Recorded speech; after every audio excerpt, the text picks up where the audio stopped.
Buenas noches. Buenas noches. ¿Cómo les va? Bien, bienvenidos a este evento que hace parte de la celebración de los 30 años de la Asociación Ingeniero de Sistemas, de la cual actualmente soy el presidente. Mi nombre es Jamie Cano, para los que no me conocen. Para mí es un honor estar en este evento porque se conmemora precisamente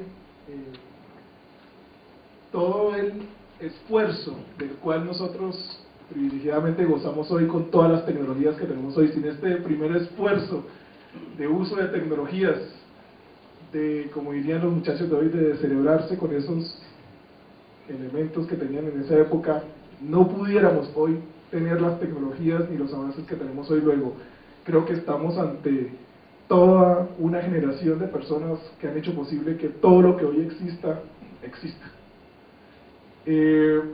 Para mí también es un honor que todos ustedes estén aquí en este evento que nos va a permitir también aprender de lo que somos, porque cuando uno estudia sus orígenes y estudia la profundidad de donde uno viene y de su disciplina, pues también está de alguna manera mirando hacia el futuro. Sean bienvenidos nuevamente a este evento organizado por Manuel Dávila, ha sido colaborador de la asociación. Comentarles que durante este año vamos a tener muchos eventos celebrando precisamente estos 30 años de la asociación, que oficialmente cumplimos el 13 de febrero de este año, los 30 años. Vamos a tener varios eventos. Este es uno de los eventos que tenemos hoy. El otro es el acto cultural que tenemos el día 23 en el Gimnasio Moderno. Entonces, para que lo tengan en cuenta en sus agendas, va a haber cosas bien interesantes, bien especiales allá. Como siempre, vamos a tener eventos académicos. El que está más próximo es el de la jornada de gerencia de proyectos. Vamos a tener una charla ofrecida por ProExport que se llama Colombia es Pasión, que también los invitamos a que participen. En junio tendremos las Jornadas Nacionales de Seguridad Informática, y así sucesivamente durante el año vamos a tener una serie de eventos que nos van a permitir de alguna forma ser muy consistentes y consecuentes con ese premio que nos ganamos, a ser la mejor asociación en brindar capacitación y entrenamiento a todo el sector de tecnología de la información. Y ese reconocimiento se lo debemos precisamente a ustedes, por precisamente creer en la asociación y en todas las cosas que nosotros hacemos. Las personas que están llegando por primera vez, las invitamos a que nos sigan colaborando. Esto se hace por gusto, por entrega, por cariño, muchos lo saben. Y bueno, nuevamente muchas gracias a Manuel por organizar esta interesante tertulia que sé que vamos a tener hoy con los distinguidos panelistas. Muchas gracias.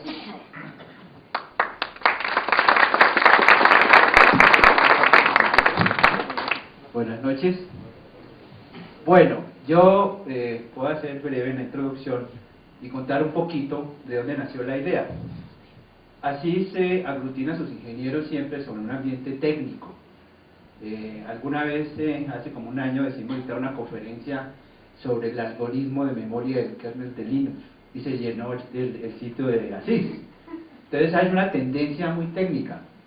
Cuando dije, bueno, 30 años, pues hablemos de la tecnología de hace 30 años. Ahí pues, resumo un poquito como el algoritmo de la reunión. Cuando comencé a pensar a quién invitar, me salían todos. O sea que si volteamos el panel nos da lo mismo, ¿no? Los panelistas y los que tenemos a este lado, y obviamente me surgieron algunos problemas de cómo hacemos. En ese sentido, fieles a la misión de Asís, ese aglutinar en lo técnico, dije, bueno, trabajemos de la siguiente manera. Acordémonos de los centros de cómputo de hace 30 años, donde realmente era un sitio mágico, ¿no? Desde el punto de vista tecnológico. Lo que se hacía en los centros era muy técnico, era muy interesante y se aplicaba hasta lo que habíamos leído de Nutt, ¿no? Cuando estudiábamos en la universidad. Y dije, pues hagamos una reunión con quienes estábamos de alguna manera relacionados con los centros de cómputo, sus protagonistas y unos invitados especiales que son todos ustedes, que son parte del panel. Como lo dijo James, esto es más bien una tertulia, un encuentro, y más de uno de ustedes esperamos su participación, que con seguridad la vamos a tener. La siguiente. Ya no. Entonces, en esa época, los centros de cómputo teníamos un problema de compatibilidad. Obviamente había muchos tipos de máquinas. Estaban las de la IBM, Borrock, etcétera. Este grupo se identifica, en esa época muchos centros de IBM estaban en las universidades y organizamos un grupo, por allá creo que fue en el año 75, 76, en donde el DANE, que era muy grande, centro de cómputo enorme, Colsistemas, Acueducto de Energía, Universidad Nacional y la IBM, usábamos un sistema operacional llamado OS. Había otro que se llamaba DOS, que Eduardo decía que era mejor. Nunca nos pudo convencer, pero él decía que era mejor. Pero usted no me convenció a mí. Nunca, de ahora no me puedo convencer. Entonces, estos grandes computadores tenían una problemática de compatibilidad si fueran máquinas equivalentes, porque su sistema operacional se generaban con algo diferente, y si alguno fallaba no tendríamos como un backup. Ese grupo se organizó, fue sumamente interesante, pues un proceso de un año de trabajo, y interesante fue que como al año Colsistemas alcanzó a usar el acueducto de energía en alguna época, en un backup, en un daño, porque eran centros muy grandes. Entonces ese grupo representa un poco esta mesa que tenemos de colegas. Siguiente. Este es un IBM 360 para los muchachos, ¿no?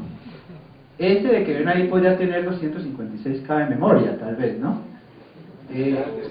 Era muy grande, como ven, aire acondicionado, y obviamente va a ser un punto de referencia dentro de lo que vamos a comentar aquí en esta reunión.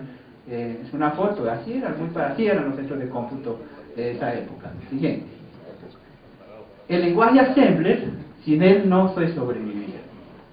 Nuestro profesor de Assembler en la universidad fue el profesor Javier Caro. Nos botaba tiza cuando uno se dormía en clase, ¿no? Pero logró crear una comunidad de ingenieros de esa época que seguimos los pasos desde el punto de vista del gusto por la programación y por la tecnología. Se trabajaba en Assembler porque se trabaja muy cerca del sistema operacional.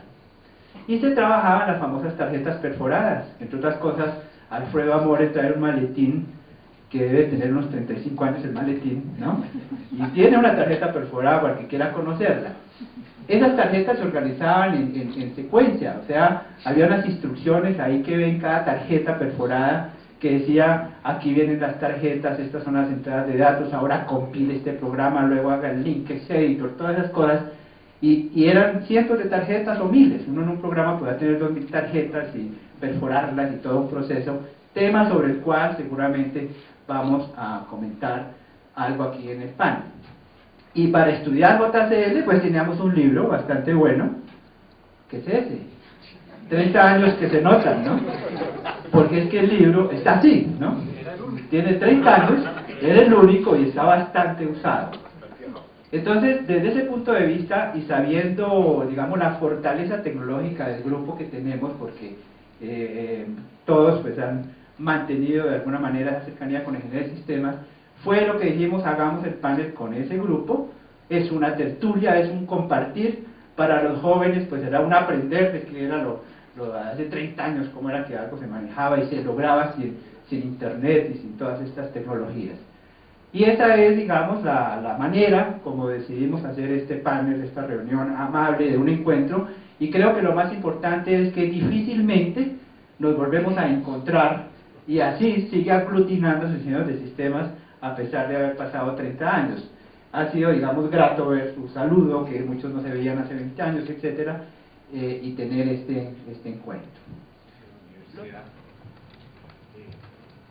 Me habían pedido que hablara sobre la diferencia de los computadores de antes con los de hoy día, pero aquí no veo nadie que sea nuevo, todos son de hace muchos años, ustedes saben más que yo, pero sí hay algunas cosas interesantes. El primer computador que yo usé en la Universidad de los Andes, y que Nazmi era profesor de eso también, era un IBM 650, que eso para nosotros como estudiantes era una cosa extraordinaria. La calidad de programas que teníamos y que corríamos eran imposibles de resolver los problemas a mano. El 650 tenía 2000 posiciones de memoria, y no en memoria core ni nada de eso, sino en un tambor que daba vueltas. Y en eso hacíamos unos programas extraordinarios. Yo creo que mi primer programa que hice grande fue un programa de flujo de carga, que se debió demorar 10 o 15 minutos máximo. Y ahí hicimos programas extraordinarios en el 650, había que tratarlo con mucho cuidado, cada vez que uno entraba había que saludarlo, verificar que el voltaje estuviera donde no tocaba, donde sí tocaba, no donde decía IBM, sino siempre era un poquito corrido, y gozábamos mucho. Todos los que trabajamos en esos computadores tenemos el brazo del tamaño de caja de tarjetas de 2000 tarjetas, más la capacidad de usar eso con una sola mano. Y después en la universidad pasamos a tener un computador extraordinario, cuando volví, que era un IBM 1130. Tal vez el computador que más vendió IBM científicamente por su precio tan extraordinario. Ese tenía una gran memoria, 8K palabras que eran de 2 bytes, y funcionaba, es decir, volvía pedazos al 650, y ahí ya podíamos resolver programas más complejos, como el programa que se llama en inglés de Tower Spotting, en ingeniería eléctrica es poner torres de transmisión, que en el 650 era prácticamente imposible. Ahí había unos programas de carreteras que le podían poner a funcionar muy buenos, y de ingeniería civil había varios programas de estructuras que se gozaban mucho. Los que saben de estructuras se burlaban mucho porque era muy pequeño la precisión de ese computador, y al invertir las matrices daba resultados realmente estúpidos. Hay un caso de una estructura que se calculó en ese computador, que yo no soy civil, pero el doctor Estrada me puede corregir, unos edificios que hay por la Tercera, que los hicieron de unas paredes laterales inmensas de concreto, y un programa dio que había que ponerles el hierro abajo, y otro que había que ponerles el hierro arriba, y eso era imposible. Fueron a un ingeniero civil de la época, no recuerdo el calculista, que no usaba computador, lo analizó y dijo: pónganle el hierro arriba, que si no es arriba se raja, pero no pasa nada. Y de ahí, después del 1130, que nos hizo gozar mucho, pasamos, gracias a la Fundación Ford en los Andes, a tener un 360-44, que era un computador endiabladamente veloz, no en OS, sino en PS44, que yo creo que la IBM nunca nos quiso vender, me parece a mí. Ahí conocí a Hernán, y ese es un computador realmente que sirvió muchísimo en la universidad para muchas cosas, y se podía correr en ese sistema operacional o en OS, pero era bastante lento en OS. Tuvo la primera memoria virtual, pero no funcionaba como memoria virtual, porque ese computador emulaba una gran cantidad de instrucciones comerciales y mucha gente lo programó de esa memoria, de esa forma de programar en cosas muy sofisticadas. Muy buen computador. Y después de eso, pues la tecnología siguió evolucionando ya a computadores no tan como los conocemos hoy, pero desde el punto de vista de sistemas. Antes, para poder resolver cualquier problema, los técnicos realmente tenían que trabajar muchísimo, porque había muy poquita memoria, muy poquitos discos, nunca había plata suficiente para comprar memoria. Cuando después trabajamos en Consistemas y compramos un 6700, yo creo que teníamos plata para comprarle, yo creo que la tercera parte de la memoria que necesitaba. Y por eso no funcionaban tan bien como podían funcionar. Pero antes el técnico era muy importante. Hoy día con los computadores actuales, las personas se les ha olvidado el trabajo que era lograr hacer cualquier cosa. Hoy día uno prende un computador y yo creo que para que le aparezca la primera pantalla han pasado billones de instrucciones, el trabajo de 500 programadores durante 10 años, pero nadie aprecia todo eso que hay que hacer para lograr escribir cualquier cosa. Y yo creo que esa es la gran diferencia de hoy día con antes, que hoy día la gente ha perdido ese concepto de tratar de programar elegante y bonito y tratar de sacarle el jugo a los computadores, no como hoy, que si hay un problema cualquiera, no se requiere. Hace un par de años, mi hijo estaba teniendo un problema de computadores, de hacer una base de datos, rehacer una base de datos, y estaba trabajando con 40 computadores al tiempo. Le dije, mijo, es que yo creo que de golpe necesitas más capacidad de computación. Entonces me dijo, pues me prestaron 100 más, papá, no estoy seguro de que necesite más. Ya hoy día a la gente no le importa eso. ¿Tiene un problema? Traigan de esas cosas. Y eso es un poco triste, pero es el mundo de hoy día. Yo creo que eso es lo que puedo aportar un poco.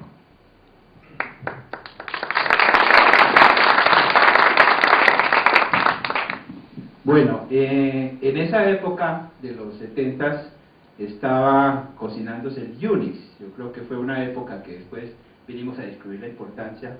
Le voy a pasar la palabra a Jorge Eduardo Estrada, que es uno de sus temas, ¿no? Aquí les tocó, ¿no?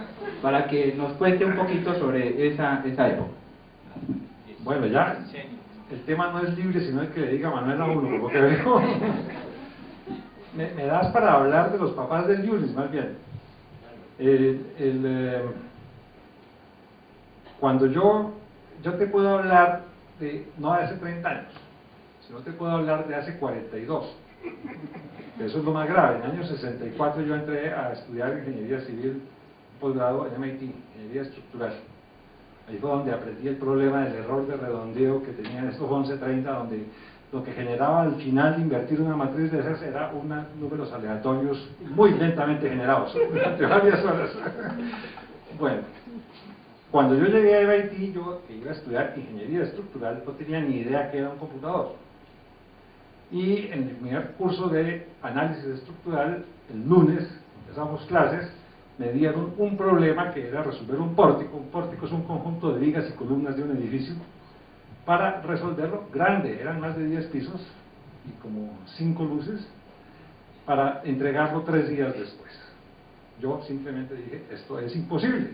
Había hecho la quinta parte durante una semana de trabajo con una calculadora fácil que me prestaban en la universidad antes de graduarme, y eso habíamos quedado, me había ayudado Álvaro Pachón, me acuerdo, habíamos trabajado ya, y eso había sido un trabajo enorme.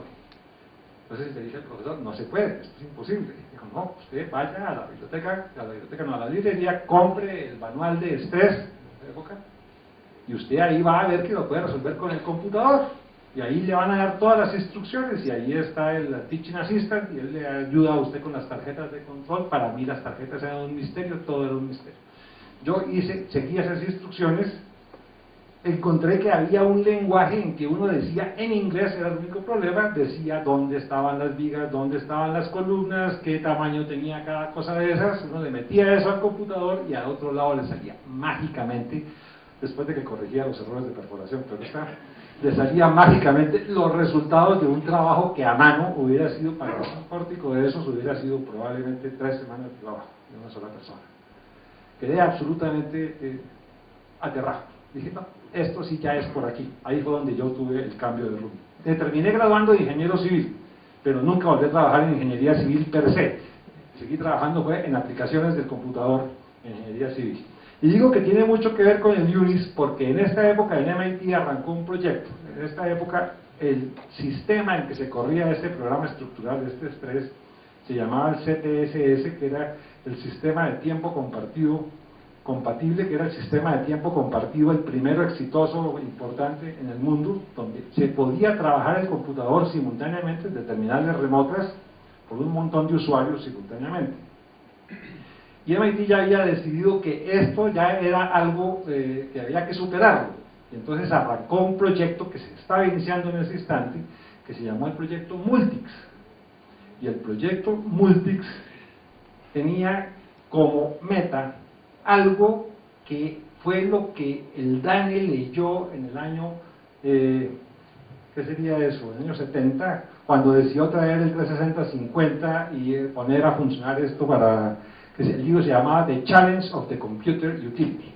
La idea era que el computador grande debía prestar el servicio de computación como hay un servicio de acueducto, hay un servicio de energía, hay un servicio de teléfonos, y que todos los usuarios se debieran pegar a un gran computador por medio de líneas telefónicas o algún tipo de comunicaciones para usar esa capacidad de tiempo compartido. Entonces arrancaron el proyecto para hacer realidad eso, que se llamó Multics, y se consiguieron de socios a los laboratorios Bell, que en esa época era lo máximo en la investigación en el mundo. La entidad investigadora más importante del mundo en el campo científico, con varios premios Nobel a cuestas, eran los laboratorios Bell. Era un proyecto entre los dos. Yo como civil estaba en el departamento de ingeniería civil, entonces nosotros programábamos en Fortran. Ellos no. Ellos decidieron que iban a trabajar ese sistema, que lo iban a hacer en un lenguaje de altísimo nivel, que era nada menos que PL1, que a duras penas empezaba a funcionar en los computadores de IBM. Además le hicieron una trastada a IBM. Como IBM no les puso la memoria virtual que ellos querían, entonces terminaron haciendo el negocio con General Electric, que sí les puso la memoria virtual que ellos querían. Entonces el computador era un General Electric 645 para ese proyecto. Pero yo no trabajé en ese proyecto, yo era de los trogloditas que trabajábamos en el proyecto de la parte de ingeniería civil. Les digo esto porque es que Multics es el papá de Unix. Entre los tipos que estaban ahí trabajando en los laboratorios Bell estaban todos estos señores que ustedes han oído nombrar, que son los famosos Ritchie, Kernighan y ¿cómo es que se llamaba el principal del proyecto? Ya se nos dio Thomson. Y había otro que tiene un nombre que nadie menciona generalmente, Condon.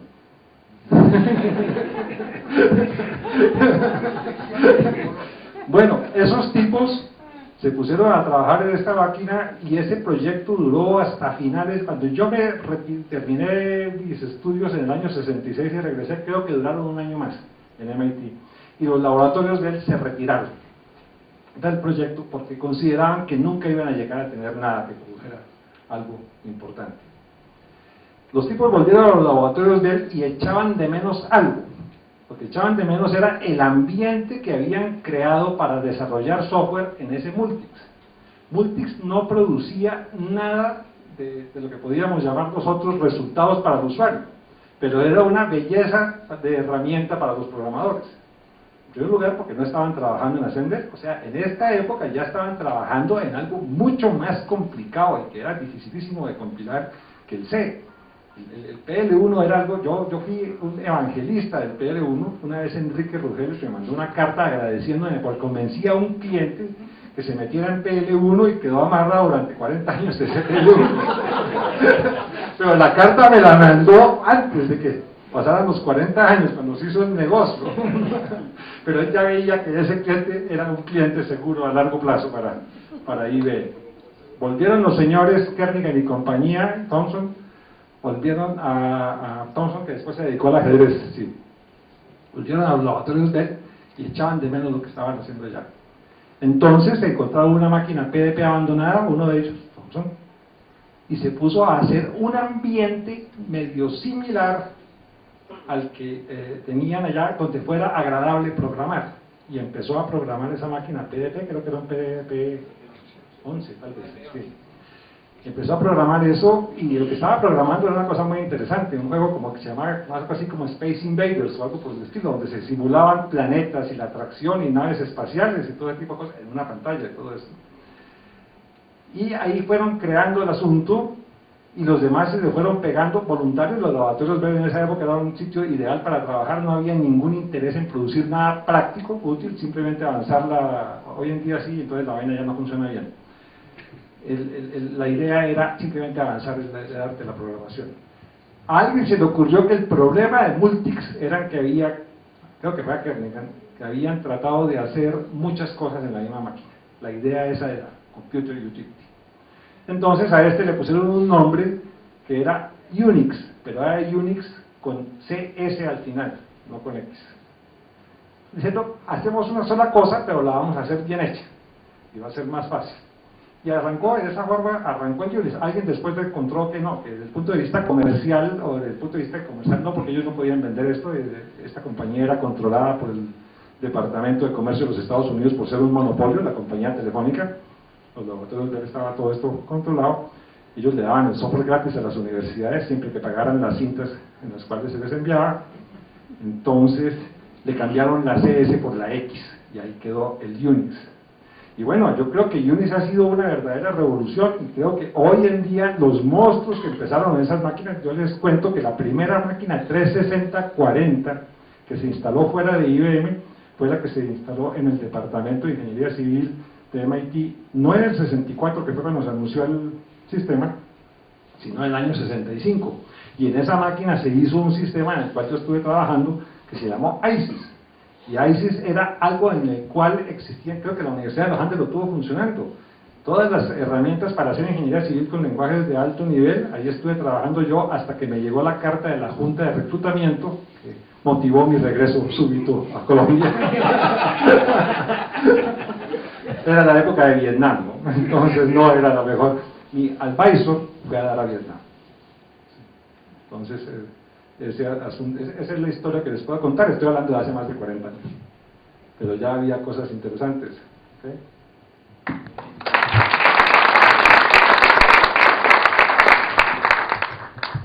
Voy a seguir con este tema. Hoy en día, instalar un sistema operacional es tema de 1 hora o algo así, y un poco de clics.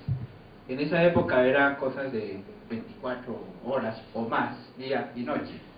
En ese tema sería muy bueno, si quieren opinar, pues, no sé si Ramiro, el DANE, el supercomputador, la escuela, además fue una escuela el DANE en esa época, que nos pueda contar un poquito sobre eso, que era una experiencia interesante.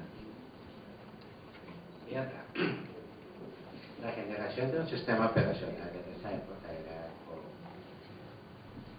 que podía llevarse, no sé, 2, 3, 4 semanas, porque venía primero una etapa de planeación. Esa etapa de planeación había que considerar, no sé, había 500 macros, una cantidad de cosas. Ahí, cuando generaban el sistema operacional,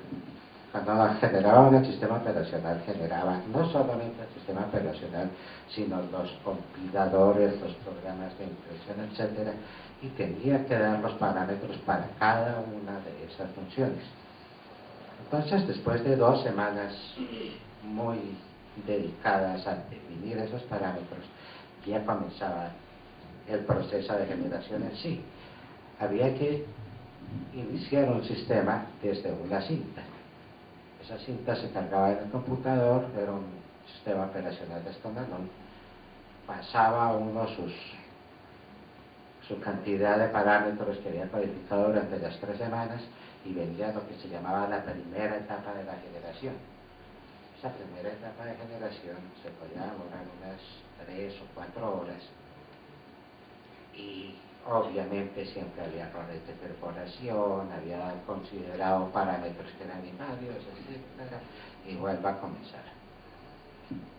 Luego ya después de 1 o 2 intentos, entonces venía o pasaban esos parámetros y venía la primera etapa. Eso generaba algo así como 8.000 tarjetas perforadas. Iba agotando, que realmente lo que estaba generando era una serie de programas que se ejecutaban en una segunda etapa de generación, que ya era y esa segunda etapa se demoraba 12, 14 horas. Acerca el micrófono un poquito. ¿Cómo? Micrófono. Sí, como 14 horas. Era toda una odisea.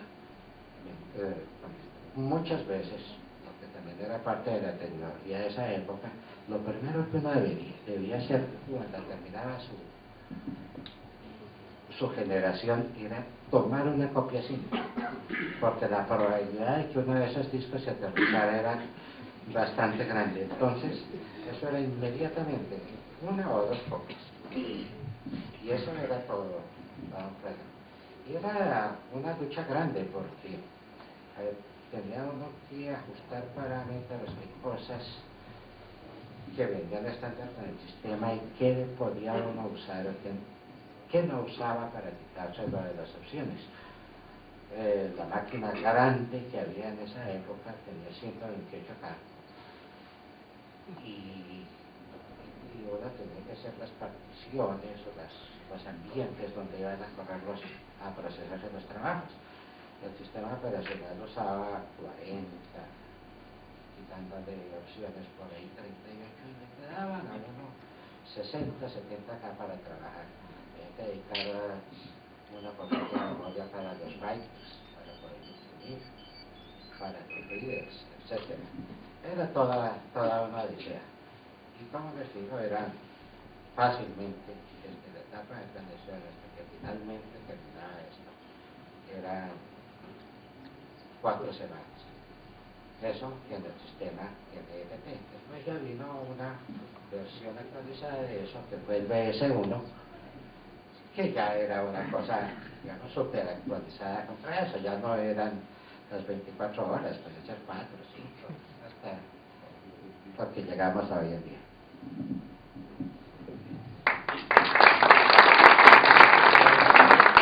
Una cosa muy interesante, que después de que uno generaba el sistema operacional, traía uno de los usuarios a que lo usaran y todos los programas de los usuarios fallaban.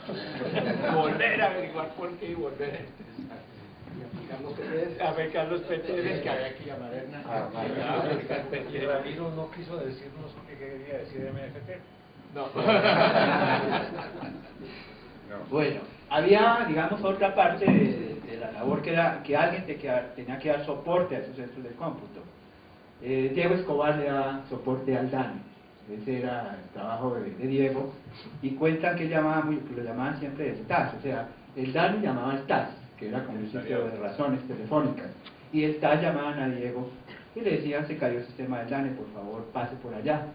Y así pasaron muchos meses, hasta que un día la señorita cuentan le dijo a Diego: ¿y por qué no amarran ese sistema? Lleva cayéndose no sé cuántas veces. Lo curioso fue que la historia se la conté a unos ingenieros de Telecom hace como 2 años, y ellos me contaron otra, que se habían llamado de Barranquilla a decir que se había caído el sistema, y era que se había caído el sistema de la mesa. Bueno, entonces Diego tiene pues una historia muy interesante, porque creo que era el computador más grande, los más grandes, ¿no? Por lo menos de Bogotá, tal vez el DANE en ese momento. Que Diego nos cuente un poquito de esa experiencia. Bueno, hay muchas cosas para contar, realmente. Lo primero que todo era que no lo tenían que llamar a uno al TAS, porque como uno amanecía en el DANE todos los días, estaba haciendo la generación del sistema y todas esas cosas. Entonces más bien uno iba en un taxi, se organizaba y regresaba. Recuerdo mucho que cuando el censo, que estaba Álvaro Velázquez Koch, hubo un momento en que el computador falló y Ramiro lo llamaban y la base de datos no funcionaba. Entonces Álvaro Velázquez dijo: está prohibido salir del DANE, todos los empleados del DANE se tienen que quedar en el DANE. Yo quise salir y el portero me dijo: no, usted no puede salir. Le dije: yo no soy empleado del DANE, yo voy a salir. Salí y me entré por la otra puerta, porque yo no podía dejar en esa bollada tan horrible. Pero Eso de ser soporte era muy interesante porque uno se daba cuenta de que uno sabía muy poquito y las personas que uno estaba soportando sabían mucho. Y entonces uno era un razonero de muchas cosas. Yo recuerdo mucho en una oportunidad de alguna clase que yo estaba dictando, para mí era un gran honor, pero al mismo tiempo una gran vergüenza, que uno de mis alumnos era el doctor Javier Caro, que era mi profesor de toda la vida. Yo le decía, Javier, pero usted sabe más de esto que yo, y me decía, pero usted es mi profesor, hable. Entonces, en aquella época, recuerdo también en el DANI, apareció todo ese concepto de la memoria virtual y apareció por el lado de IBM, ¿no? Que Multics tenía mucho de eso implementado en su proyecto inicial, entre otras cosas, y cosas de multiproceso tenía ahí metidas, por ahí lo del bull en parte. Y apareció lo del BM, entre otras cosas, y había un congreso en Cartagena, yo no me acuerdo de qué era, de la asociación bancaria o de alguna cosa de esas. Ramiro trabajaba en el DANI, yo trabajaba en la IBM. Le dije a Ramiro, caminar Ramiro, montemos esto, que eso no tiene nadie ni idea qué es. Montamos una pantalla en Cartagena y nos ganamos el paseo para Cartagena. Dijo, pues listo, hagámosle. Entonces yo fui a la IBM, les propuse, les dije, este proyecto tan macho que yo tengo, esta vaina que nadie la ha visto, del carajo. Entonces lo montamos con Ramiro, nos fuimos para Cartagena.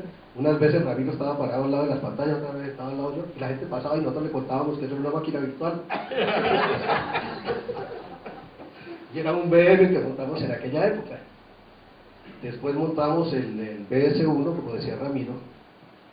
Después ensayamos a montar el MBS, que entre otras cosas esos fueron los primeros sistemas que se instalaron en Colombia de ese tipo de ambientes, fueron esos. En la Universidad de los Andes, que también me tocaba colaborar, imagínense, yo colaborándole de soporte a la Universidad de los Andes. Pero allá con Joaquín Orama nos pegamos unas amanecidas horribles tratando de generar el MFT en el 36044. Recuerdo eso, que pues eso no funcionaba casi nada, pero lográbamos que diera IPL y todo eso, es una maravilla.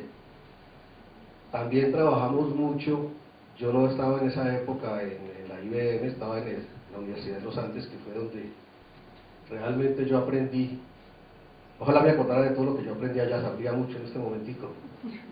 Aprendí muchísimas cosas, profesores como Javier, como Carlos Amaya, como todas esas personas extraordinarias que nos formaron a nosotros allá. Javier se le olvidó mencionar el 1620 porque usted no pasó por esa. No. En el 1620 los programas los corríamos con una cosa que era extraordinaria, que era el Bostral. Porque normalmente uno cargaba las tarjetas allá en el 650, uno primero cargaba el compilador, que eran más o menos unas 2 cajas de tarjetas. Después cargaba el programa que uno había hecho, y eso le producía más o menos una caja de tarjetas. Y después cargaba una cosa que era para procesar ese programa, que era otra vez como otra caja de tarjetas. Cargaba la media caja de tarjetas que le había producido a uno, y eso producía unas 10 tarjetas, que después uno volvía y las leía y las imprimía, ese era el resultado. Lo que uno cargaba después eran las... El compilado. El compilado, pero adelante iban las rutinas. Claro. Y el Bostral, que arrancó ahí y luego fue muy bueno en el 1620, tenía la característica de que uno cargaba la primera caja de tarjetas, o las primeras 2 cajas de tarjetas, una sola vez. Y después metía todos los programas que iba a compilar, y eso le producía una carcajada de tarjetas, que después uno las metía con ese preprocesador, llamémoslo así, y entonces esos programas se iban ejecutando uno detrás de otro. Eso era un sistema de batch extraordinario en ese momento. Habían mencionado las cajas de tarjetas, yo creo que es bueno mencionarlas un poquito más porque eso nos tocó a nosotros, a todos. La tesis de los que nos graduamos sobre aquella época, como Alfredo, Manuel, etcétera, pues las tesis nuestras tenían como mínimo 2 cajas de tarjetas cada una, ¿cierto? Y cada cajita de esas de tarjetas tenía 2000 tarjetas. Cada tarjeta tenía 80 columnas, o sea, 80 bytes, ¿cierto? En el lenguaje de ahora. Entonces una cajita de esas tenía más o menos 160.000 bytes. Más o menos, ¿cierto? Sí. Eso es como 16K, 160K, perdón. Sí. Y 2 cajas, 320. En 320K. Entonces yo me puse a hacer las cuentas de eso, yo no me acuerdo cuánto pesaba una caja, pero pesaba como un par de kilos, más o menos. Yo me puse a hacer las cuentas de cuánto era un megabyte y toda esa cosa, pero para no hacer la cuenta muy larga aquí con ustedes, yo llegué a la conclusión de que 4 gigabytes eran más o menos 25.000 cajas de tarjetas de esas. Y entonces esas 25.000 cajas de tarjetas, pues si las pesamos, pues deben pesar unas 50 toneladas más o menos, ¿cierto? Toneladas de las nuestras, o sea, como unas 100 toneladas gringas, un poquito más, ¿verdad? No me acuerdo cuánto valía una caja de tarjetas. ¿Usted recuerda, Javier, como 2.000 pesos? No recuerdo. En esa época la tarjeta valía entre 2 y 5 centavos. 5 centavos, sí. Bueno, entonces, Dependiendo de los años, ¿no? entonces las 2.000 tarjetas valdrían ¿cuánto? ¿Cuánto? ¿100 pesos? Sí, pero más tarde. El hecho es que en esa época, del año 65, el dólar valía a 13,50. Entonces, con esos, pongamos 135 porque nos quede más fácil, ¿cierto? Era $10 por cajas de tarjeta. 25.000 cajas de tarjetas, ¿cuánto valdría? Eso son 4 gigas. Entonces yo me hice esa reflexión y traje 4 gigas. ¿Que le costaron cuánto? Estos 4 gigas creo que pesan 16 gramos o algo así. Y valen $70. Los robaron. Bueno, yo sé que me robaron. Y la razón por la cual me robaron es porque esto es el disco de 1 pulgada y no es el flash memory. Porque si fuera el flash memory, entonces... Es algo muy lindo. Si fuera el flash memory, entonces sería esto. Sí, claro. Y algunos regalan, Y 1 giga de esto vale, en China me contó un amigo que compró unas cositas de estas de giga a $8.50 cada una. Sin pedir rebaja, ¿no? Ahora imagínense el espacio que se necesita para guardar 25.000 cajas de tarjetas. Ustedes no saben una caja de tarjetas más o menos cómo era, pero el tamaño de una tarjeta lateralmente es como eso. Muéstrenos una tarjeta de esas. Ahora la caja española, por favor. Ahí la